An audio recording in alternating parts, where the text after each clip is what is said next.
पेश करते हैं कि वो माइक पर तशरीफ़ लाएं और अपने नूरानी हक्कानी इरफानी मलफूज़ात से हम सामाईन के कुलूब को मुनव्वर और मुजल्ला फरमाएं। हम और आप सब मिलकर हमारे ख़तीब साहब का इस्तक़बाल नारे तकबीर और रिसाले से करते हैं। नारे तकबीर,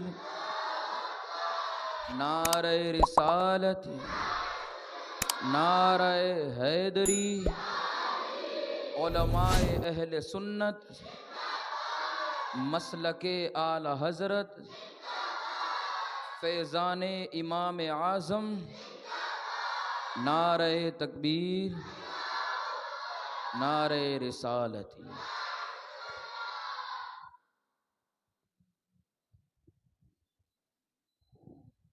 मोहतरमुल मकाम उलमाए किराम,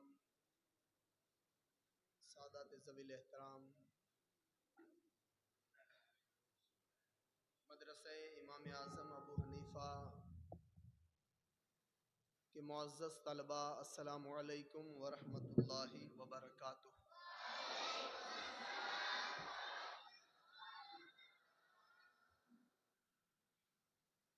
नहमदुहु व नुसल्ली व नुसल्लिमु अला रसूलिहिल करीम व अला आलिहि त्वय्यिबीन व अस्हाबिहिल मुतअद्दिबीन। अम्मा बअदु फ़अऊज़ु बिल्लाहि मिनश शैतानिर रजीम। बिस्मिल्लाहिर रहमानिर रहीम। हल यस्तविल लज़ीना यअलमून वल्लज़ीना ला यअलमून। आमन्तु बिल्लाहि सदक़ल्लाहुल मौलानल अज़ीम व बल्लगना रसूलुहुन नबियुल अमीनुल मुख्तारुल करीम व नहनु अला ज़ालिका लमिनश शाहिदीन वश्शाकिरीन वल्हम्दुलिल्लाहि रब्बिल आलमीन। बलगल उला बिकमालिही कशफद दुजा बिजमालिही हसनत जमीउ खिसालिही सल्लु अलैहि व आलिहि व सल्लिमू तस्लीमा।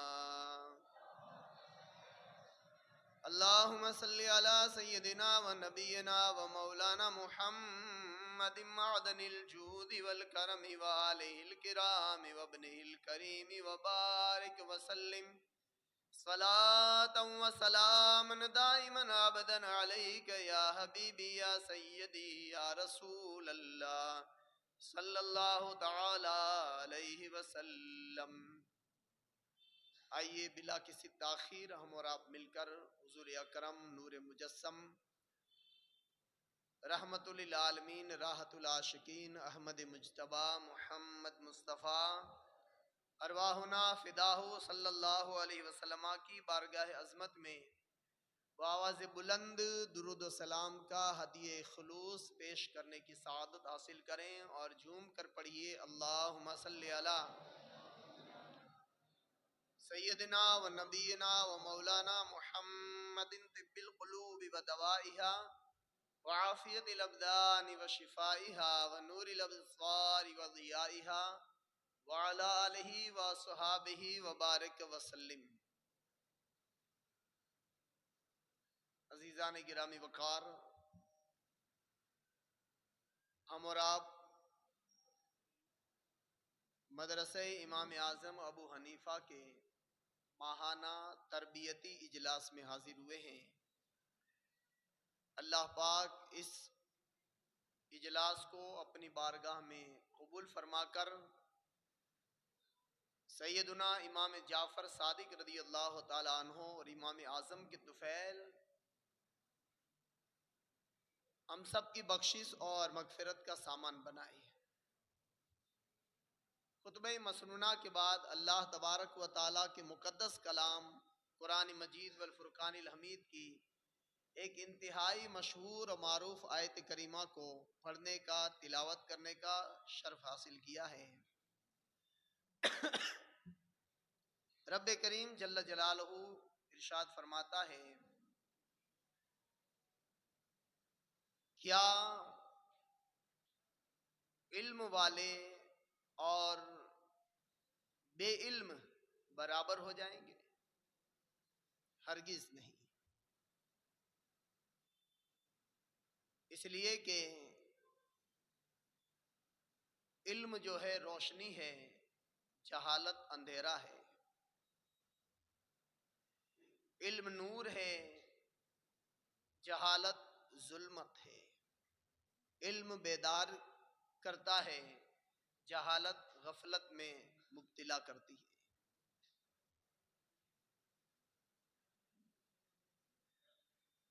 और इल्म ही के जरिए एक बच्चे की, एक दुनिया में आने वाले इंसान की, उसकी वालिदा के शिकम से लेकर उसके कब्र तक पहुंचने तक इल्म ही के जरिए उसकी बेहतरीन तरबियत और अच्छी तादीब का सामान किया जा सकता है। चूंकि ये तरबियत के मुतालिक हर माह ये इजलास होता है। तरबियत जो है इंसान को एक कामिल इंसान बनाने में सबसे बड़ा अगर किसी का रोल हो इंसानी जिंदगी में, तो वो अच्छी तालीम और अच्छी तरबियत ही का है। बेहतरीन तरबियत और अच्छी तादीब पर हमारे दीन इस्लाम ने बड़ा जोर दिया है। मैं इस मुख्तसर से वक्त में मुख्तसर बातें करके अच्छी तरबियत किसे कहते हैं और उसका क्या अंदाज है, वो मैं आपके सामने रखने की कोशिश करूंगा। नबी पाक साहिब लौलाक सल्लल्लाहु ताला अलैहि वसल्लम ने औलाद की अच्छी तरबियत के सिलसिले में इरशाद फरमाया, लाइबूहा सबअन अद्दिबूहा सबअन साहिबूहा सबअन। नबी पाक साहिब लौलाक सल्लल्लाहु अलैहि वसल्लम ने इस मुकद्दस इरशाद में अच्छी तरबियत और अच्छी तालीम के 3 स्टेप बयान फरमाए। 7 साल, फिर दूसरे 7 साल और फिर तीसरे 7 साल। पहले 7 साल के बारे में फरमाया, लाइबूहा सबअन, यानी पहले 7 साल में बच्चों को उनके साथ खेला करो, उनको खेलने का वक्त दिया करो, उन्हें उछलने कूदने से मना मत करो। और यही वजह है कि आपने कई मर्तबा उलमाए किराम के बयान में ये समात किया होगा कि अल्लाह के महबूब सल्लल्लाहु ताला अलैहि वसल्लम जब नमाज पढ़ा रहे होते, इमाम हसन रदी अल्लाह ताला अन्हो 5-6 साल की उम्र रही होगी, कभी आकाए करीम सल्लल्लाहु अलैहि वसल्लम की दोनों मुकद्दस पैरों के दरमियान से होकर गुजर जाते थे, कभी पीठ के ऊपर सवार हो जाया करते थे।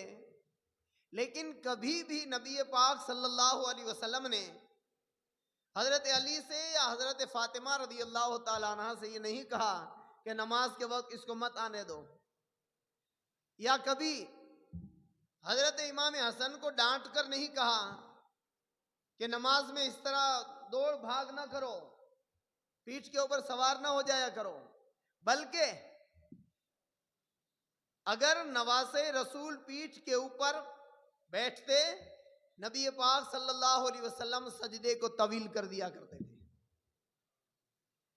और सिर्फ ये बात हसनैन करीमैन के लिए नहीं, बल्कि दिगर बच्चे भी अगर मस्जिद में नमाज के लिए आते हैं और बच्चों की फितरत होती है, दौड़ते भागते रहते हैं, तो कभी किसी को झिड़क कर डांट फिटकार कर निकाल नहीं दिया करते थे। हमारे यहाँ तो ये है कि अगर कोई बच्चा मस्जिद के अंदर जरा खुसफुस करता भी है तो कई बड़े लोग उसको डांट फिटकार कर आंखें निकालते हैं और बहुत से मार धाड़ भी कर दिया करते हैं और बोल दिया करते हैं कि मस्जिद में मत आना। तो ये तरबियत का हिस्सा नहीं है। ये 7 साल की उम्र तक जो है उन्हें खेलने की इजाजत दी जाए, उनके साथ खेला जाए। ये लाइबुहा, ये बाब मुफालत का अम्र का सेगा है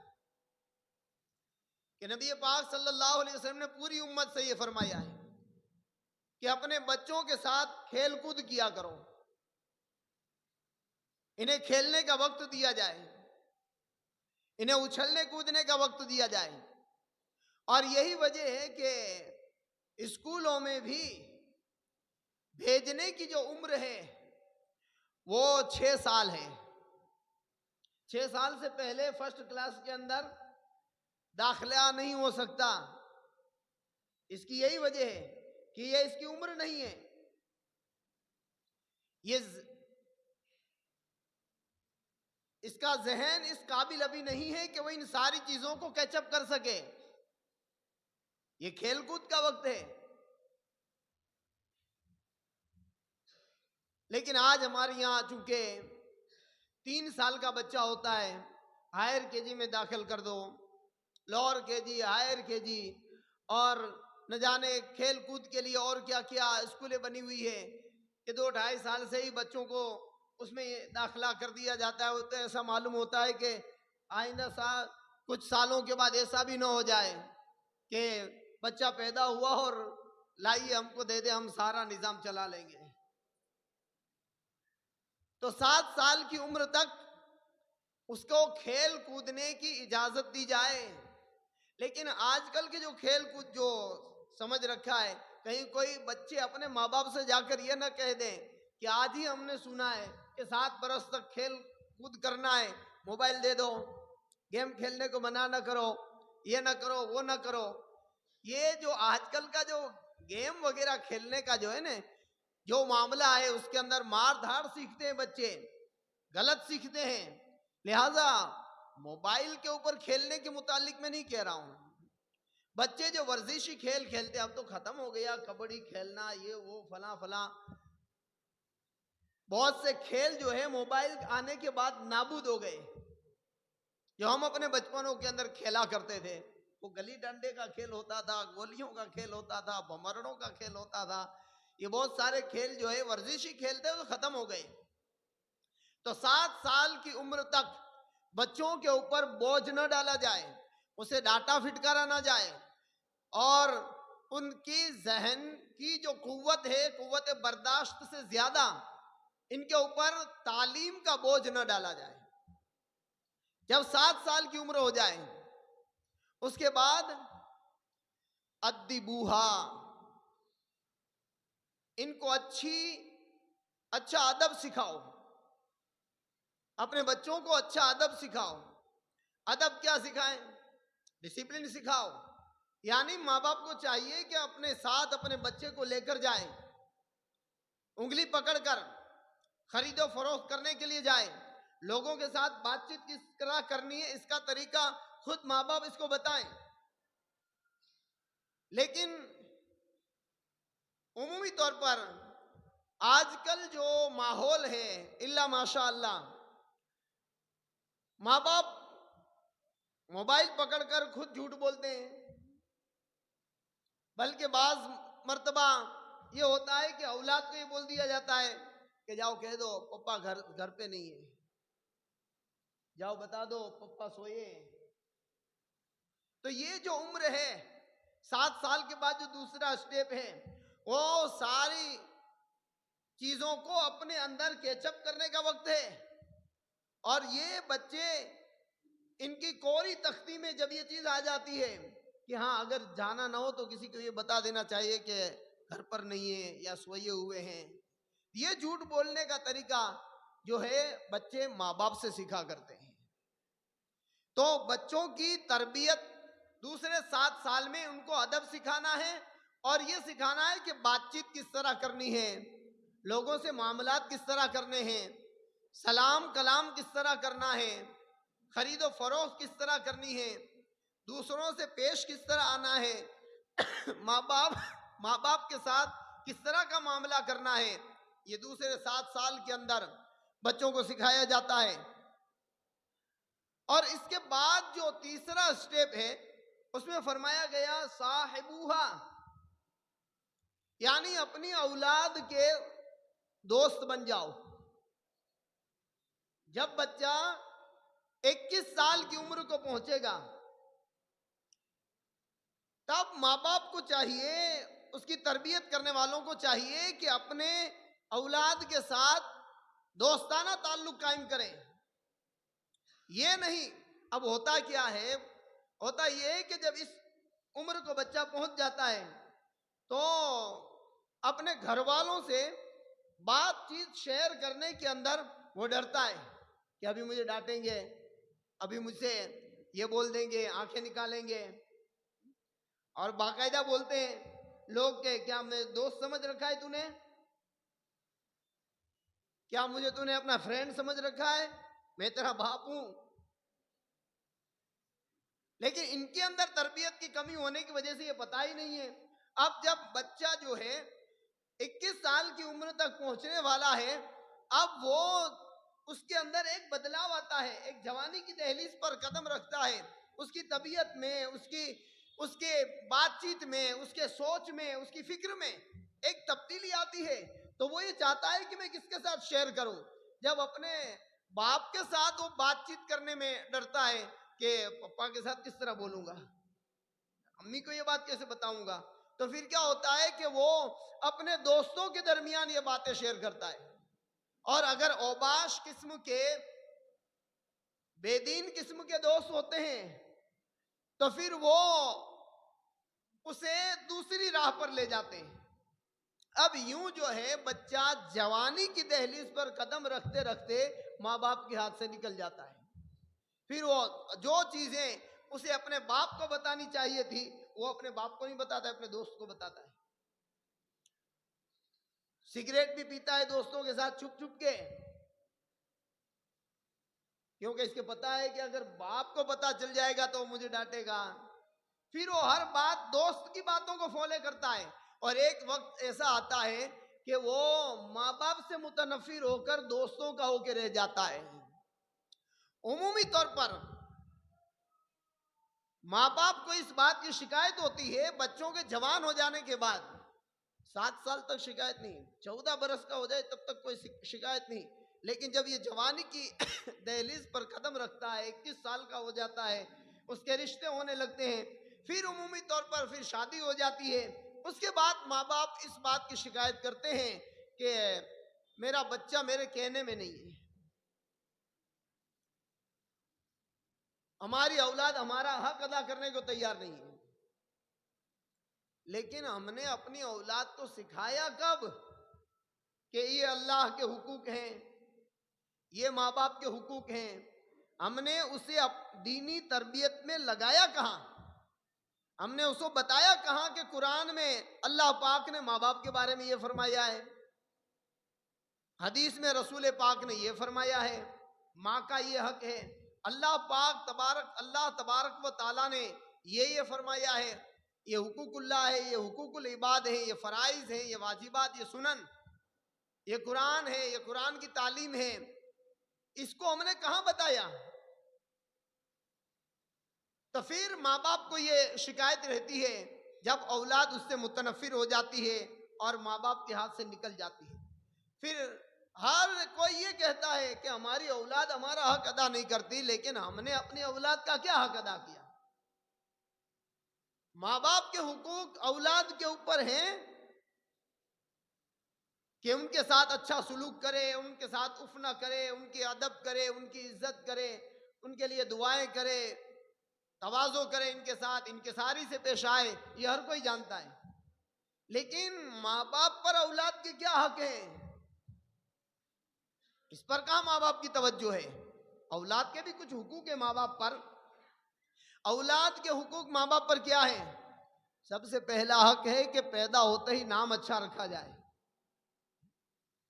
अब अच्छे नाम के लिए लोग आकर पूछते हैं, आप लिख दो कि भाई सबसे बेहतरीन नाम ये मोहम्मद है, अहमद है, अब्दुल्ला है, अब्दुल रहमान है। साहबा के नाम के ऊपर नाम लिख दो, 8-10 नाम लिखा के दो।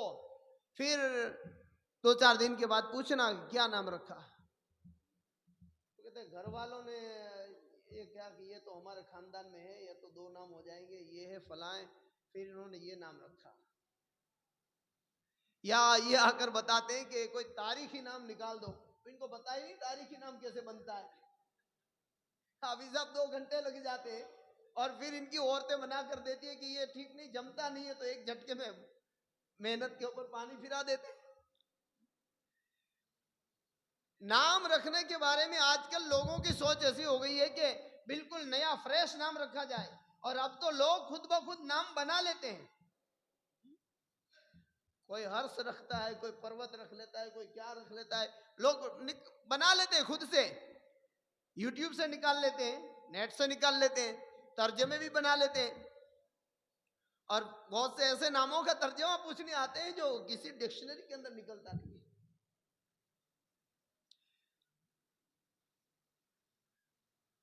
नाम अच्छा रखा जाए, उसके बाद उसकी अच्छी तालीम और अच्छी तरबियत की जाए, ये दूसरा हक है। अब माँ बाप बचपन में अपने औलाद के हुकूक अदा नहीं करते हैं और उसको हुकूक बताते नहीं है, तो फिर ये औलाद बड़ी होने के बाद माँ बाप के क्या हक अदा करेगी। जो चीज आप बो उसी चीज की आपको उम्मीद रखनी है। आपने अगर अपने खेत में बबुल का कांटा बोया है और आप इस उम्मीद के ऊपर खड़े हैं कि यहां गेहूं की बालें निकलेगी, हरगिज नहीं होगा। तो अच्छी तरबियत और अच्छी तालीम जो है वो औलाद का हक है। और जब ये हद बुलूग को पहुंच जाएं, शादी के काबिल हो जाएं, तो अच्छा रिश्ता, नेक रिश्ता तलाश करके इनकी शादी कर दी जाए। तो तरबियत जो है औलाद की करना, ये माँ बाप के ऊपर औलाद का हक है अच्छी तरबियत का। और अच्छी तरबियत का नतीजे में जो बच्चे अच्छी तरबियत पाते हैं, उमूमी तौर पर वही बच्चे बुढ़ापे में अपने माँ बाप के सहारा, अपने माँ बाप की लाठी बनते हैं। जिन बच्चों को पता ही नहीं, उमूमी तौर पर हमारे माशरे में दीनी तालीम की तरफ रुझान नहीं, शौक नहीं है लोगों में। असरी तालीम, दुनियावी तालीम के मुकाबले में दीनी तालीम की तरफ बहुत कम तवज्जो है। अब जिंदगी में यही कि हमको बस अपने बच्चे को डॉक्टर बनाना है, हमें अपने बच्चे को इंजीनियर बनाना है, हमने अपने बच्चे को वकील बनाना है, हमने अपने बच्चे को आईएएस अधिकारी बनाना है, और उसी के अच्छी तालीम और उसी के खातिर मेहनत करते रहे, उसी की खातिर अपना माल खर्च करते रहे, और एक तालीम की तरफ तवज्जो देते हुए लड़के को कलेक्टर बना लिया या डॉक्टर बना लिया या बहुत बड़ा अधिकारी बना लिया। सिर्फ क्या नहीं बनाया, नेक नहीं बनाया, बाकी सब कुछ बना लिया, सिर्फ नेक नहीं बनाया। फिर ऐसे माँ बाप जो है, जब बच्चा ऑफिसर बन जाता है या बड़े ओहदे के ऊपर पहुंच जाता है, तो फिर उसके माँ बाप उससे डरते हैं, इसलिए कि वो जैसा सुलूक अपने ऑफिस में अपने पट्टे वालों के साथ और अपने मातहतों के साथ करता है, वैसा सुलूक घर में आकर अपने माँ बाप के साथ करता है। इसीलिए नबी पाक साहिब लौलाक सल्लल्लाहु ताला अलैहि वसल्लम ने एक हदीस मुबारका में फरमाया, इज़ा मात इंसानुन इनक़ता अमलहु, जब इंसान का इंतकाल होता है तो उसके अमल का सिलसिला खत्म हो जाता है, इल्ला बिसलासतिन, मगर 3 अमल ऐसे हैं कि जिनके अजर व सवाब का सिलसिला खत्म नहीं होता। उसमें फरमाया सदका जारिया और इल्मिन युंतफ़अ बिही, या इल्म नाफे, और तीसरी चीज फरमाया वलदिन सालिहिन लहू, कि नेक औलाद, नेक औलाद अपने पीछे छोड़नी। और अच्छी तरबियत होगी तो औलाद नेक होगी, और औलाद नेक होगी तो माँ बाप के इंतकाल के बाद भी वो अपने माँ बाप की कब्रों पर जाएगी, उसे इसाले सवाब करने का सूझेगा, उसे फातिहा ख्वानी करने का सूझेगा, उसे पता होगा उसको कि मेरे माँ बाप ने किस जतन के साथ मेरी परवरिश की है, किस जतन के साथ मुझे पाला है और कैसी मेहनतें करके मुझे आगे बढ़ाया है, उसको पता होगा।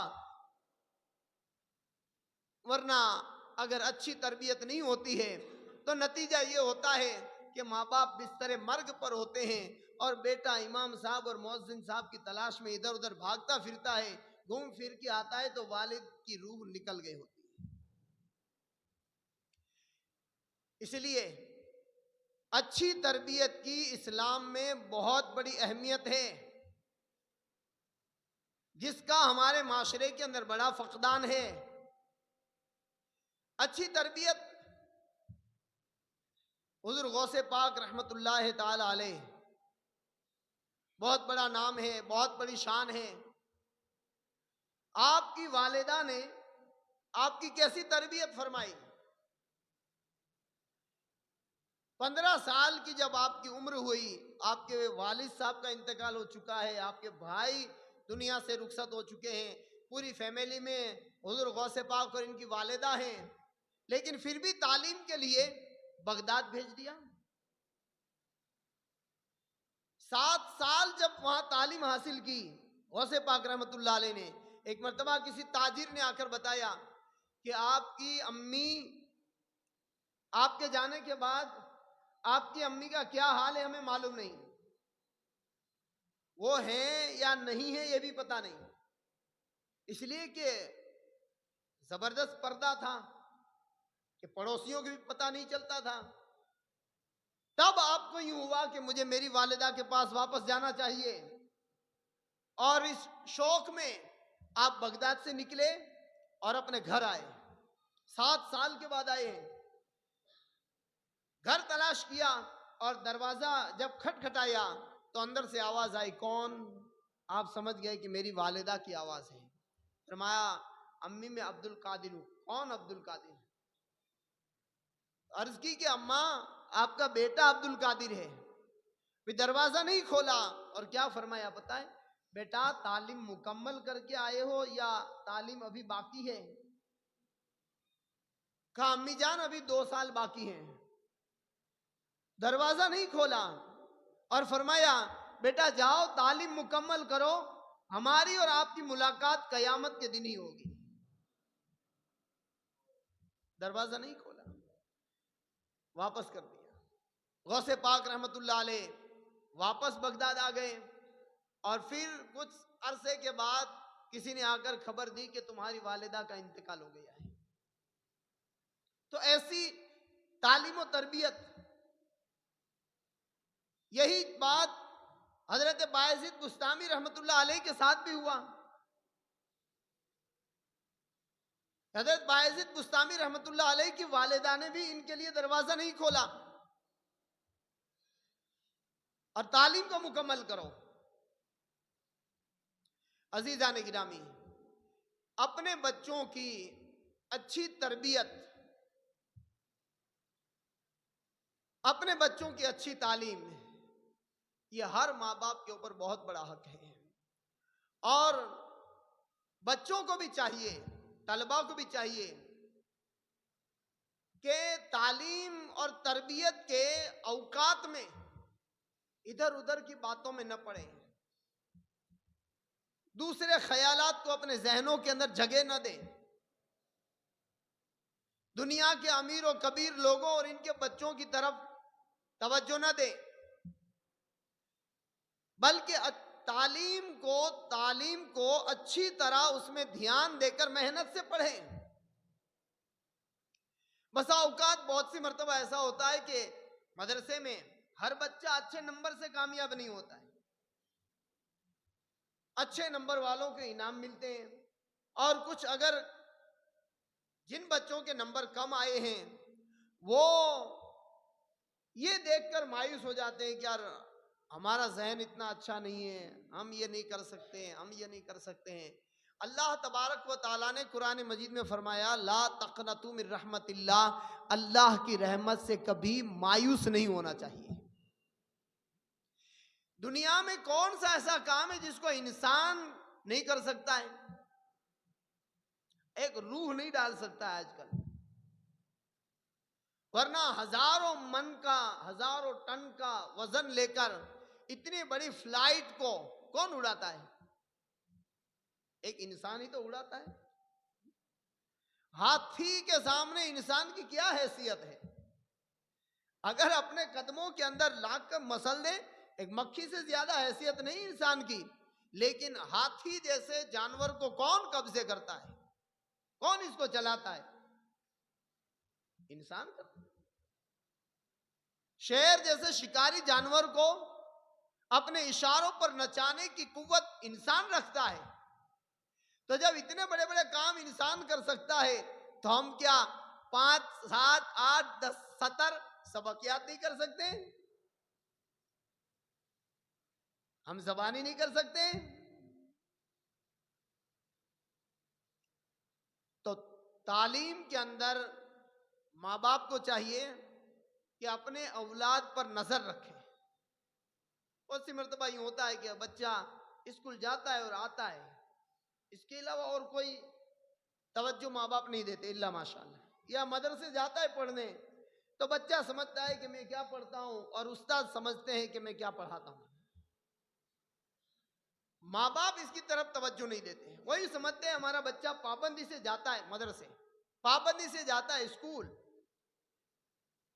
अपना बच्चा चाहे स्कूल जाता हो, मदरसा जाता हो, स्कूल भी जाता हो और मदरसा भी जाता हो, तो स्कूल का लेसन देखें, स्कूल की बुकें देखें और मदरसे की दीनियात को देखें, इसके असबाब को देखें। कभी कभार अल्लाह तौफीक दे तो उस्ताद को भी आकर पूछें कि इस पढ़ने में कैसा है, इसके बारे में कोई शिकायत हो तो हमको बताओ। और बच्चों को मुशक्कत बर्दाश्त करने का भी आदी बनाना चाहिए। हम अगर ये चाहें कि हमारा बच्चा बस हथेली में रहे, कोई मशक्कत इसको ना हो, कोई तकलीफ ना हो, तो ये सोच गलत है। अगर हम ये चाहें कि हमारा बच्चा बस घर पे ही पढ़कर आलिम बन जाए, फाजिल बन जाए, मुफ्ती बन जाए, घर पे ही वो इंजीनियर बन जाए, वकील बन जाए, कलेक्टर बन जाए, डॉक्टर बन जाए, बाहर हम अपनी नजरों से दूर करना नहीं चाहते, तो ऐसा नाजुक भी अपनी औलाद को न बनाएं।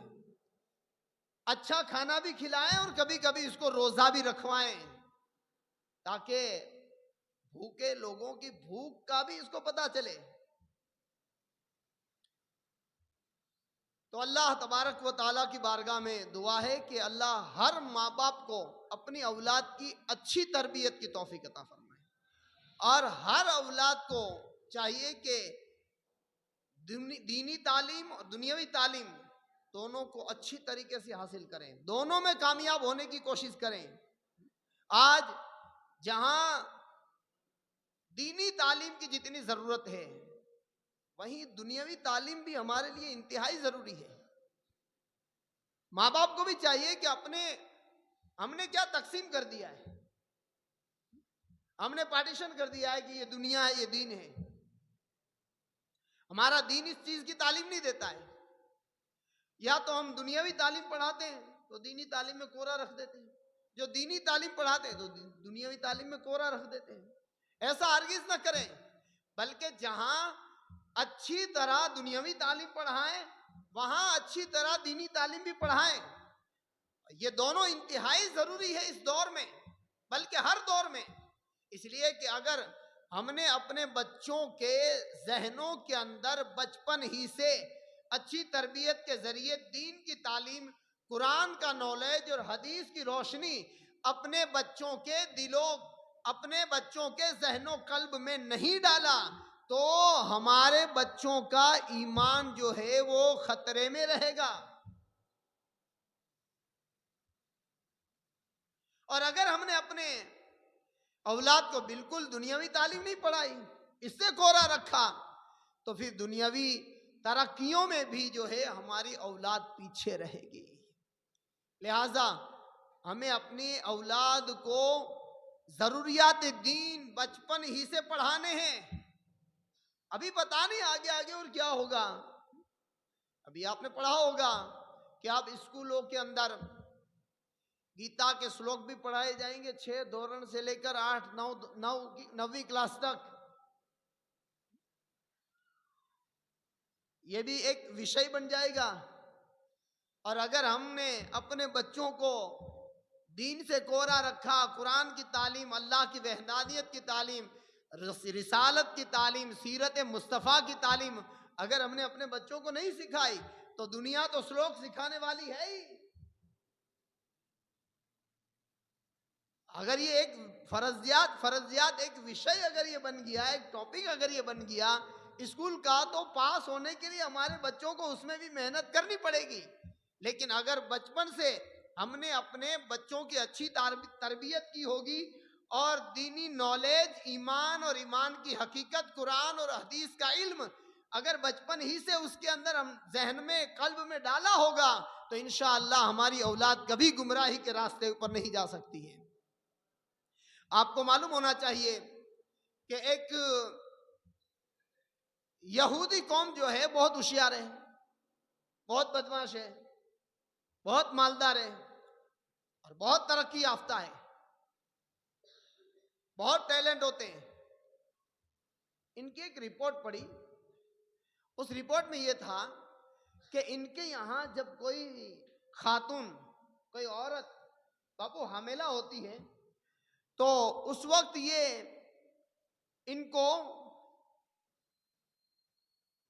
इनके ऊपर ज्यादा बोझ नहीं डालते। इनके लिए अलग एक हॉस्टल से बने रहते हैं, उसके अंदर पूरी तौर पर इसको आराम दिया जाता है और अच्छी तरह उसको पढ़ने की किताबें और कई एक सहूलियत उसके लिए मुहैया की जाती है। ये क्यों? इसकी वजूहात में ये लिखा है कि ये तरबियत इसकी नहीं हो रही है, इसके पेट में जो बच्चा है उसकी तरबियत हो रही है। और ये हकीकत है कि बच्चा अपने माँ बाप के आदात व अतवार और इनके आदात व अतवार को बचपन से, पैदा होने के बाद से नहीं, माँ के शिकम ही से इख्तियार करता है। मशहूर बात है आपने सबने सुनी होगी कि गौसे पाक रहमतुल्लाह अलैह 17-18 पारों के हाफिज बन के दुनिया में तशरीफ लाए। उस्ताद के पूछने पर बताया कि मेरी वालिदा इन पारों की हाफिज थी, रोजाना तिलावत करती थी और मैं सुनते सुनते ये पारे मुझे भी याद हो गए। तो शिकमे मादर ही से बच्चों की तरबियत की इब्तिदा हो जानी चाहिए। हमारी यहाँ हमारी खवातीन इल्ला माशाल्लाह फारिग होती है तो क्या देखती हैं? सीरियलियाँ देखती हैं। कोई काम काज नहीं होता तो टीवी लेकर बैठी होती हैं, मोबाइल लेकर बैठी होती हैं, यूट्यूब देखती हैं, इंस्टाग्राम पे जाती है, फेसबुक पे जाती है, क्या क्या करती हैं। और जब बच्चा पैदा होता है तो उसको बताना नहीं पड़ता है कि डांस केम करावा है, ऑटोमेटिक नाचता है। और बहुत से माँ बाप इस पर गर्व करते हैं कि कैसा डांस करता है देखो तो। हालांकि उसके साथ शैतान चिपका हुआ है और उसके साथ साथ शैतान भी नाच रहा है कि आज से ही मेरा गर्विदा है। अब ऐसी माएं कि जो शिकम में बच्चा होते हुए सीरियलों को देखेगी, गाने गाएगी, नाच कूद देखेगी, तो वो औलाद नचेरी ही पैदा होगी। वहां कोई गुलाम हुसैन या गुलाम गौस नहीं जन्म लेगा। बचपन में हम अपने बच्चों को सारी इजाजतें और छूट छाट देते हैं, अच्छी तरबियत नहीं करते हैं और उम्मीद ये रखते हैं कि बड़े होने के बाद ये औलाद हमारा सहारा बनेगी, हमारी बुढ़ापे की लाठी बनेगी। ये सारी उम्मीदें बच्चों के जवान होने के बाद, शादी होने के बाद मलिया मेट हो जाती है और जिंदगी भर माँ बाप रोते रहते हैं कि हमारी औलाद हमको पूछती नहीं है, हमारी औलाद बीवी की होकर रह गई है, हमारी औलाद फोन तक नहीं करती है, हमारी परवरिश नहीं करती, हमारे हुकूक अदा नहीं करती है। काश हमने बचपन से अपनी औलाद के हुकूक अदा किए होते तो हमारी औलाद भी मरते दम तक, बल्कि मरने के बाद भी हमारे हुकूक का लिहाज करती। अल्लाह पाक अपने हबीब सल्लल्लाहु अलैहि वसल्लम के तुफैल हमें अपने बच्चों की अच्छी तरबियत और अच्छी तालीम का लिहाज करने की तौफीक अता फरमाए। दीनी और दुनियावी तालीमात में अल्लाह पाक हमारे बच्चों को बेशुमार कामयाबियाँ और कामरानियाँ नसीब फरमाए, और इस मदरसे के जो बच्चे इसमें तालीम हासिल करते हैं अल्लाह पाक इस मदरसे को मज़ीद उरूज और तरक्की नसीब फरमाए। आमीन बिजाहिन नबील अमीन सल्लल्लाहु अलैहि वसल्लम वमा अलैना इल्लल बलाग बिरहमतिक या